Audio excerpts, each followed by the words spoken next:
Boa tarde a todos, que a paz e a luz do Mestre Jesus permaneça em nossos corações. Hoje o estudo ele foi feito pela nossa irmã Rita, mas em virtude de problemas particulares, ela não pôde estar presente, e eu vou apenas ler o trabalho que ela executou. Hoje eu vou ser a leitora. O trabalho de hoje, o estudo de hoje, está baseado no capítulo 41 do livro Nosso Lar. E hoje nós vamos aprender, sobre as guerras humanas, sobre a atuação da espiritualidade trevosa, as cautelas com os nossos pensamentos e a dignidade e o trabalho em silêncio. Então, vamos lá. Nossa irmã Rita cumprimenta a todos, deseja a todos uma ótima reunião. Nós vamos falar do capítulo 41. E aqui ele começa, convocados à luta. Aqui, André Luiz vai nos falar sobre a guerra, que, segundo ele, é tão destruidora nos círculos da carne, quão perturbadora no plano do espírito. Como vocês estão lembrados, André Luiz estava na colônia espiritual Nosso Lar, trabalhando no Ministério da Regeneração, nas câmaras de retificação, local que acolhe os irmãos recém-chegados do umbral. Lá eles estavam no ano de 1939. Nesse momento, a civilização encontrava-se no terrível período da Segunda Guerra Mundial. Treinamentos belicosos em algumas fronteiras prenunciam tristes calamidades para o ser humano. Épocas de grandes sofrimentos e muito trabalho nas câmaras espirituais. Encontramos neste capítulo ensinamentos bem interessantes e atitudes que devemos tomar em tempos de guerra. André Luiz começa dizendo: era a guerra europeia, tão destruidora nos círculos da carne, quanto perturbadora no plano do espírito. Entidades numerosas comentavam os empreendimentos bélicos em perspectivas, sem disfarçarem o imenso terror de que se possuíam. Podemos entender que as preocupações e medo que assolavam os encarnados em períodos de guerra são as mesmas no plano espiritual. Mas, lembrem-se, que estamos falando da colônia bem próximo da Terra, o que significa dizer que o nível evolutivo da maioria dos seus habitantes é bem semelhante ao nosso. Portanto, os temores, receios, especulações e medos são praticamente os mesmos. Diante desses acontecimentos, a colônia começou a trabalhar em silêncio. O governador sugeriu valiosas recomendações no campo da fraternidade e da simpatia. Determinou que os moradores tivessem cuidado com os seus pensamentos, que evitassem qualquer inclinação menos digna de ordem sentimental, ou seja, que evitassem comentários desnecessários e que não agregaram nem ajudavam. Quanto a nós, torna-se desnecessário ficar falando dos horrores da guerra. Vamos utilizar nossas energias vibrando pela paz, pela harmonia e pelo entendimento de nações envolvidas. Esse exemplo segue para nós atualmente, Nessas circunstâncias, os espíritos superiores consideram as nações agressoras não como inimiga, mas como desordeiras, núcleos poderosos de centralização das forças do mal. Não se previnem dos perigos imensos e acrescenta, abre aspas, infelizes os povos que se embriaguem com o vinho do mal.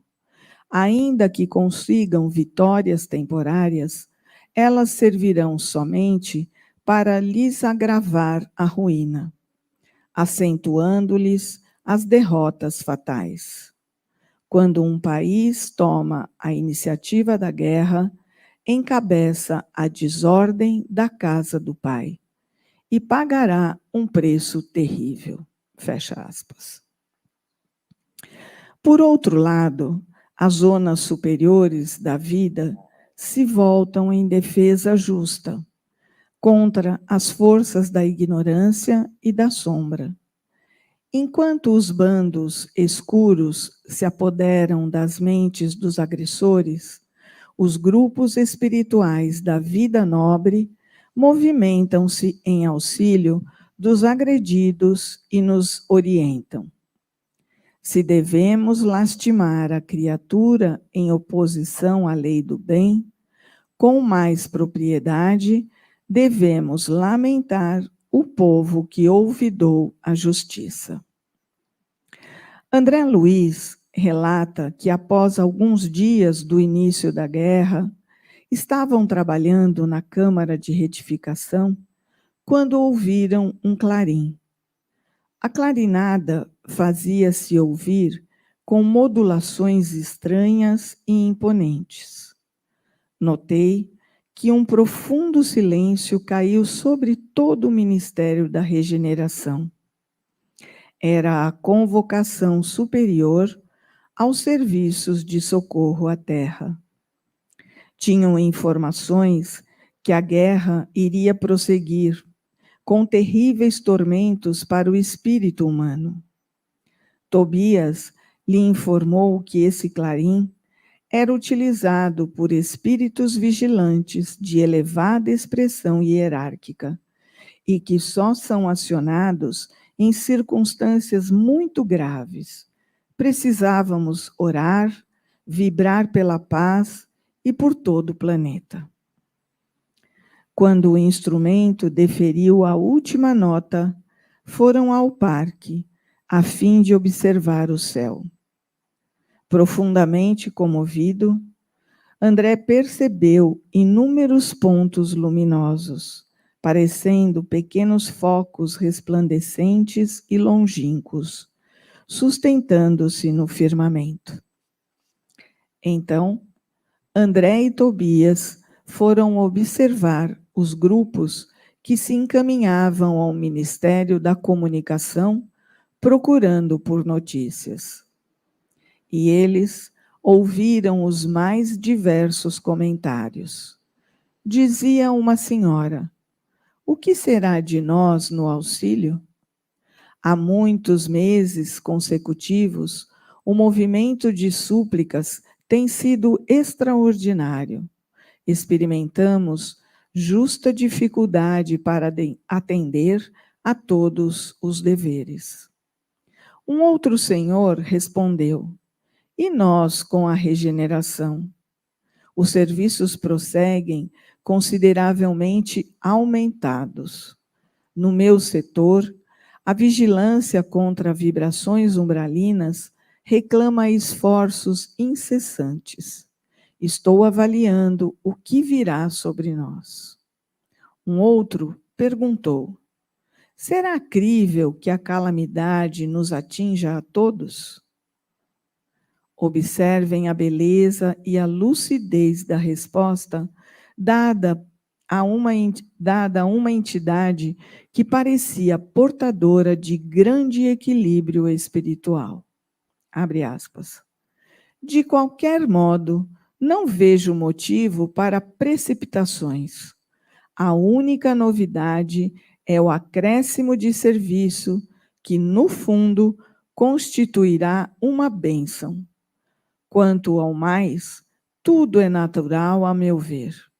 A doença é mestra da saúde, o desastre é mestre da ponderação. Fecha aspas. Depois dessas observações, eles finalmente chegaram ao Ministério da Comunicação, onde, segundo André Luiz, milhares de entidades acotovelavam-se. Todos queriam informações e esclarecimento. Estavam tão aflitos quanto nós encarnados. É como a gente está passando nesse momento, com guerra na Arábia, com guerra não sei aonde, a gente não sabe onde isso vai chegar.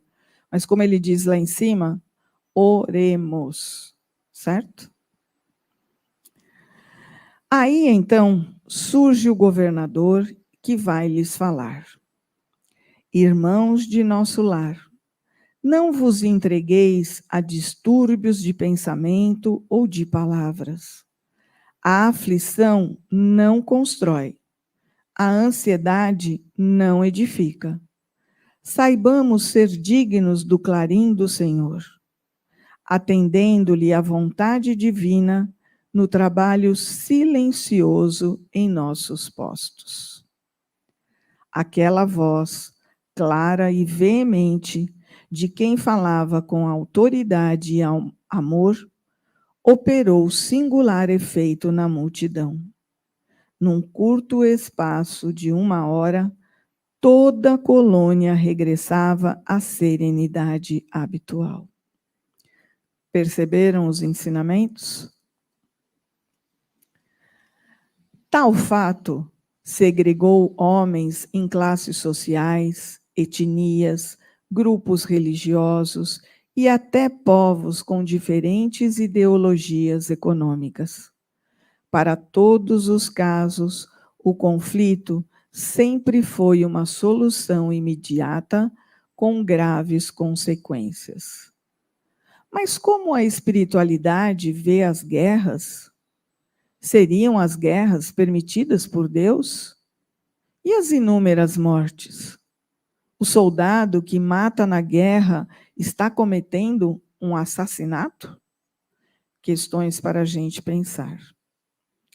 Encontramos na terceira parte do Livro dos Espíritos, no capítulo 6, que trata da lei da distribuição, Allan Kardec dialoga com uma equipe do Espírito da Verdade sobre a guerra e recebe a seguinte resposta. Na pergunta 742, nos informa que a causa que leva o homem à guerra é a predominância, da natureza animal sobre a espiritual, a satisfação das paixões. Porém, à medida que o homem progredir, ela se tornará menos frequente, porque ele evitará as suas causas, e quando ela se fizer necessária, ele saberá acionar-lhe a humanidade. Isso nos mostra a razão das guerras. Elas não surgem do nada, mas porque encontram no homem uma predisposição à violência, própria do estado evolutivo em que nos encontramos. Ainda somos muito instintivos. Não conseguimos fazer com que a razão e o equilíbrio preponderem em muitas de nossas atitudes. Isso é facilmente reconhecido atualmente. Os jornais nos falam diariamente dos conflitos internacionais. A pergunta 743 nos diz que a guerra desaparecerá da face da terra quando os homens compreenderem a justiça e praticarem a lei de Deus. Então, todos os povos serão irmãos. Em vez de ir para a guerra, o soldado do futuro irá ajudar as pessoas nas enchentes, nos cataclismas do planeta. e se sentirão a alegria de estar servindo. Nas perguntas 744 e 744A, o Espírito da Verdade responde que o objetivo da providência, ao tornar a guerra necessária, está no fato que os conflitos permitem o exercício da liberdade e o impulso ao progresso. A guerra que sensibiliza e impulsiona a humanidade. A subjugação temporária de um povo acaba por pressioná-los a progredirem mais depressa. A guerra proporciona reflexões importantes para o progresso do espírito. A globalização, comunicação rápida e a facilidade dos meios digitais permitem que se acompanhe efetivamente combates ao vivo com todos os seus horrores e negociações. Não passa despercebida, quer nos campos específicos de batalha, quer nos locais mais distantes do planeta. Tanto é verdade que existem vários relatos na história da humanidade que povos que passaram por situações de conflitos armados, na maioria das vezes, apresenta grande evolução tecnológica e em muitos outros sentidos, anos após o término do que parece ser a barbárie que a guerra realmente é. A pergunta 745 nos diz: assim como André Luiz, que é enorme a responsabilidade de quem suscita a guerra para proveito próprio, o grande culpado, muitas existências lhe serão necessárias para expiar todos os assassínios de que haja sido causa, porquanto responderá por todos os homens cuja morte tenha causado para satisfazer a sua ambição. A situação é diferente quanto aos homens no campo de batalha. Eles não têm culpa dos assassinatos que praticam, se forem constrangidos pela força. Só serão culpados pelas crueldades que venham a cometer, sendo levados em conta o sentimento da humanidade com que proceda. O cidadão convocado pela pátria à guerra e que morre no campo de batalha não leva para o plano espiritual o estigma de assassino pelas eventuais mortes que tenha provocado, principalmente em defesa de si mesmo. Esse espírito será acolhido por equipes espirituais socorristas, que o internarão em colônias para o seu refazimento, e ali receberá os esclarecimentos da lei divina da justiça. Os espíritos esclarecem, dizendo que, antes do primeiro tiro ser disparado, espíritos desencarnados que se comprazem na discórdia e na destruição, sintonizados com homens déspotas e povos ambiciosos, estimulam por ação mental obsessiva, que a sintonia entre eles é estabelecida. André Luiz também nos falou sobre isso. As disputas e guerras sempre estiveram e continuam presentes no dia a dia da população de um mundo de provas e expiações como a Terra. Atualmente, temos a guerra da Ucrânia contra a Rússia. No momento, vale lembrar pontos fundamentais da doutrina espírita e reforçar a importância da aplicação das orientações dos espíritos na presente encarnação. Jamais se deixar envolver na disputa, na dualidade e no desequilíbrio que permeiam uma situação como essa. O Espiritismo nos ensina que esta hora do mundo é como a hora das trevas que precedem o alvorecer. Mas é preciso estudá-lo para o bem, compreender o que se passa. Que ninguém se engane diante do tumulto do mundo. Não caminhamos para a confusão, para a anarquia, para a baderna, mas para um mundo melhor. Os que lutam pelo bem e pela ordem, pela preservação dos grandes princípios morais que dignificam a vida humana, pela cultura e pela beleza, pela bondade e pela fraternidade, acabarão vencendo. Os pacíficos herdarão a terra, como ensinou Jesus.